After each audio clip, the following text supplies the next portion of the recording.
Hello everyone, welcome to today's program. And a warm welcome to new viewers. Please subscribe to our channel. What's most terrifying in this world isn't darkness itself, but when someone tries to light a lamp and a hand forcefully snuffs it out. More than 50 days after actor Menglong passed away, his name still makes people across China, and Chinese communities worldwide, shudder. What should have been a closed case of accidental death after drinking has instead become a mystery that grows deeper the more we dig. In just these past few days, veteran paparazzo Gosiki made a night visit to the Beijing scene and captured eerie moments such as a doorbell ringing out of nowhere and a dog sniffing a blood-stained spot. 3 Beijing companies tied to the case simultaneously changed legal representatives, with the original representative vanishing. The 798 art district was suddenly sealed. Its founder had been taken away years ago. Exhibitions there have been questioned as a living altar. Mediums overseas, lawyers, netizens, and even a quit the CCP service center have moved into action. This is not celebrity gossip, it's a war of collective refusal to forget. They believe the truth could be deleted, only to find that the more they delete, the brighter the light becomes. If you're following this topic, please subscribe to my channel and turn on the bell, select all, so you don't miss future episodes. Recent updates come from the Beijing scene. The very well-known Taiwanese paparazzo Gosiki has been in Beijing these days. On the night of November 2nd, he did something bold. He personally went to the residential compound where you fell. In his own post he described the visit. He said the compound was very quiet, the courtyard dark. He went to the actual spot, the window. He said he was about 80% sure of the answer in his heart. He didn't spell out the answer, but we can all guess. Then the uncanny happened. As he was sitting there, sensing, at the spot, a dog passed in front of him, then walked straight over to sniff that exact patch of floor. Coincidence? Animals have keen senses. What did the dog detect that made it choose that one patch? It didn't end there. After surveying the site, Go booked a nearby hotel. After showering, he lay on the bed and phoned home. At that very moment, both he and the person on the line heard a very clear doorbell. Startled, he thought, "Don't tell me, they're here?" He mustered the courage to open the door. Both sides of the corridor were empty. In his post he concluded, "I believe I'm safe in Beijing." The line sounded like self-encouragement, and a message sent into the air.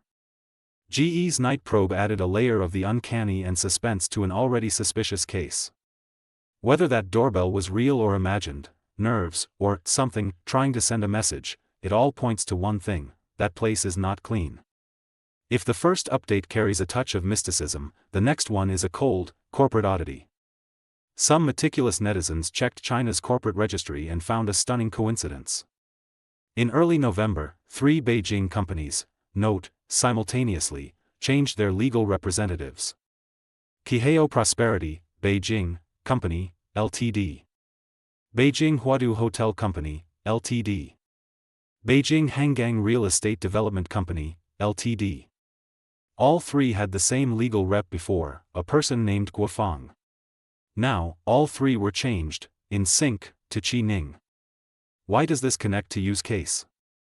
Because the Qiheo Art Museum, controlled by Qiheo Prosperity, is alleged to be one of the crime scenes. Many of the artworks displayed there are grotesque and disturbing, widely labeled by netizens as a ritual altar, real specimens, and criminal backdrop. Right at this sensitive moment, 3 interrelated firms changed reps in lockstep, replacing every Guofang with Qi Ning. What kind of move is this? Netizens widely suspect a cut-out operation to make key figures disappear. Who is Guofang? What's her tie to this affair? We don't know. But this shedding the skin maneuver at such a moment only makes it look like something is being covered up.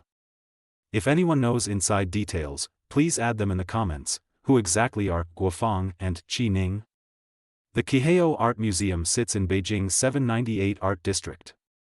Around November 2nd, netizens found the entire 798 park sealed off with no entry, reason unknown. Stranger still, one of the earliest founders of 798, Wang Yanling, was taken away by the Beijing Discipline Inspection and Supervision Commission in April 2021 for serious violations of discipline and law. No specifics were given. Since then, the person has essentially vanished. Why would the founder of an art district be taken away? Some influencers analyze that art exhibitions often mingle with money laundering, backroom deals, and even more serious crimes. Wang also ran the Qixing, 7 stars, group, a name with meaning. In Taoism, 7 stars corresponds to the 7 pa, corporeal souls, in the tri-soul/7 pa system, governing life and lifespan. That leads to circulating esoteric claims. Some fortune tellers said you had the young emperor fate, and some even compared portraits and suspected he might carry the Ming imperial Zhou bloodline. According to this line of thinking, he was targeted by the powerful for a kind of ritual, intended to seize his fortune and vitality for themselves. An American medium with over 100K followers, Candace Starr, shared what she saw. She said you was a chosen one, and his passing would awaken many people. She said you had been taken to a party, given a drink with something in it, and then locked up. Most chillingly, Candace said she saw human ligaments and human body parts. Yu's spirit told her they were real people. They called these acts art, their masterpieces. They forced others to participate in that so-called creation. Yu resisted and refused. Here, participate likely means Yu was forced to become the artwork. Yu said many in his industry had experienced similar things. His death served as a warning to the circle: do not resist, do not expose, do not speak. Netizens suspect the 798 Art District is likely where these so-called artworks were processed. After Yu's case, there was even a bizarre exhibition inside 798 depicting a series from catching fish, to ornamental fish, to finally killing the fish.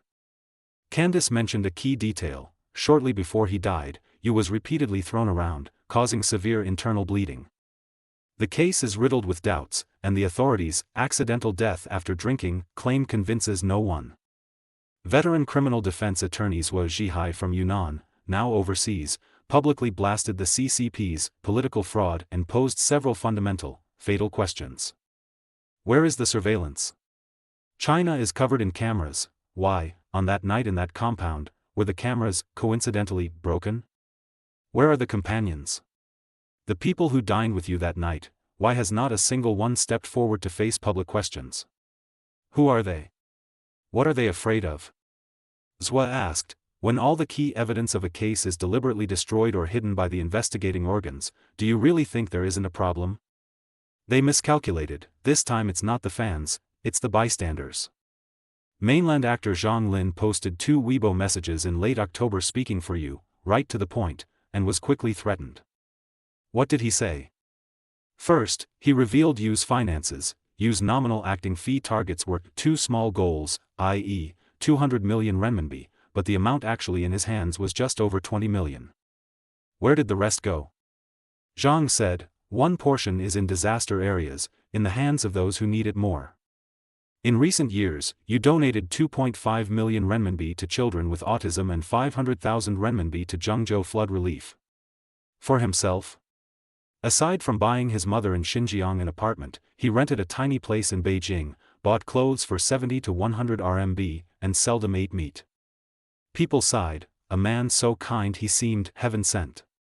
That explains why, even after an official closure, the global public, not just fans, remains outraged.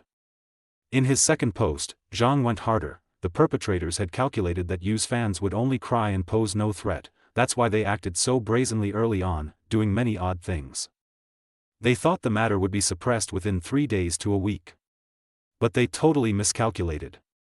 They perfectly read his fan base, Zhang said, but completely misread his public goodwill.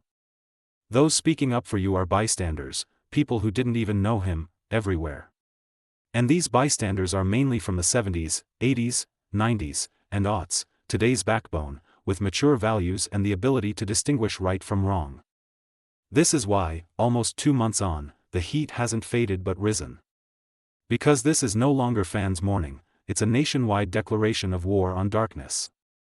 Inside China, information control remains severe. Some say even posts about mailing complaint letters are flagged, accounts banned again. But people haven't given up. One netizen posted photos of 100 envelopes he bought to mail to the NPC, state security, and petition offices. He wrote, "You have power, you have money, you set the rules, and still you're not satisfied. Such a good person ended in such a brutal way. You won't even let us speak one word in his defense. Write letters, call, report, useful or not, we'll still do it." He added, "If a door that should be open won't open, I'll knock my head to death on its threshold." In Taiwan, fans composed a song for you titled, "Do You Know, Do You Know?" The whole world is trying, every beam of light is our prayer and blessing. We believe the light will pierce the dark times. That is why we're still talking about this. They have power and money, they can delete posts, ban accounts, and manufacture lie after lie. But they can't seal the human heart. As actor Zhang Lin said, they misjudged the bystanders. We, each of you watching, seeking the truth, we are the bystanders who upset their plan. At present, the global petition seeking justice for you has surpassed 640,000 signatures. If you haven't signed, please add your name. Not only for a departed actor, but for ourselves, and for a world where justice can still be done. They think we're trapped in darkness. But if each of us emits a little light, we become the dawn that pierces the night. On October 31st, the New York-based Global Service Center for Quitting the CCP issued a public statement. Many overseas Chinese know about the 3 withdrawals, quitting the Communist Party, Youth League, and Young Pioneers, usually requiring a personal declaration. But this time the center said they made a special exception, officially registering the 3 withdrawals for the late actor Menglong. Yes, an exception. Why? They said that since Yu's case broke, their website received 82 3 withdrawal statements submitted on Yu's behalf by netizens in China. Messages read, "He was kind in life but harmed by CCP elites, I quit the evil party for him, and, he told me in a dream he wanted freedom, I help him withdraw, may his soul regain light." Although this normally violates the rule that family or acquaintances must apply, the center said that for humanitarian, moral, and faith-based reasons, and due to the sheer volume, they decided to make an exception. One line was especially striking: "This act is not only a redemption to free a departed soul from its fetters, but also a testimony to the conscience of countless Chinese who pursue truth and light." This is highly significant. It shows that Yu's passing far transcends celebrity gossip. It has become a serious public event, a collapse of trust in official credibility. When people no longer believe the official narrative and think a good man was harmed by the powerful, they resist in their own ways. Handling 3 withdrawals for you is both a memorial and a strong political statement. It shows the official, drunk accident, claim has completely failed. Thank you for watching today's program. If you have new clues about the case, or thoughts to share, please leave a comment below. Don't forget to subscribe, like, and share this video. We must let more people know, in this battle of memory, we have not lost, and we will not stop.